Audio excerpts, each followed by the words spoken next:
Hey, Barry Schaefer here. Quick question. Is the Bible boring? And it's okay to admit it. We've all had moments when we felt that our Bible time was a little more of a slog rather than a vibrant Bible experience. Plus, the Bible is a big, ancient book of text. It's actually a little bit longer than the novel Les Mis. It's a little shorter than the entire Harry Potter series. Well, I've spent the past couple of decades actually trying to encourage teens, youth workers, and anyone else who will listen on how to push through Bible tedium. I've focused on how the scriptures want to be taught, highlighting those passages that challenge us to engage in scripture diligently, intently, meditatively. And along with those great actions, I've been sure to note the payoffs that scripture says we can expect when we approach it that way.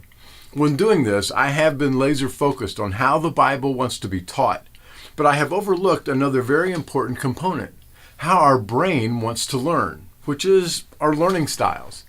Curiously, this week is Brain Awareness Week. So what better week to talk about the brain and the Bible?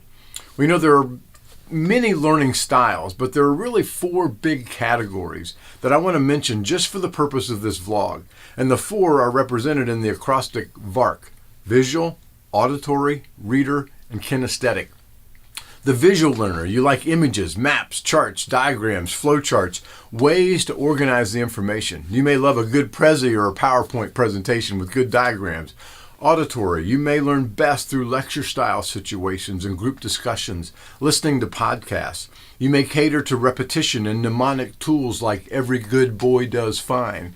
And you may especially like the fact that those four learning styles spell a word, VARK. The reader-writer type learner, you love words. You prefer reading and note-taking. You may like to journal, make lists, collect and use quotations.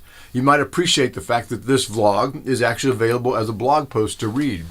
And the kinesthetic active learner, you like tactile, hands-on. You like to learn with your hands. You'd rather take a watch apart than have someone tell you how it works. You likely prefer real scenarios and video of real things. So how can these different styles help us engage in Scripture? Well, if you're a visual learner, I'd steer you to drawing timelines and maps in the Old Testament, or diagrams and flowcharts of Paul's long paragraphs in the New Testament. Use colors and symbols to mark key words and phrases in Scripture. If you're auditory, I'd suggest listening to the Bible online or talking to people every day about your epiphanies that you've had in Scripture in your personal time. If you're a reader, first off, a big, thick book should be attractive to you. But I'd invite you to do more than read the words. Mark them, highlight them. Then make lists of what you learn about the things you've marked. Process the lists. What's most convicting? What's most confusing? If you're a kinesthetic active learner, I'd invite you to print scripture out, take it to a park and walk and memorize passages. Then later create Play-Doh or clay creations that depict your key takeaways. I believe that God, in His sovereignty, has designed different parts of the Bible to cater to different learning styles.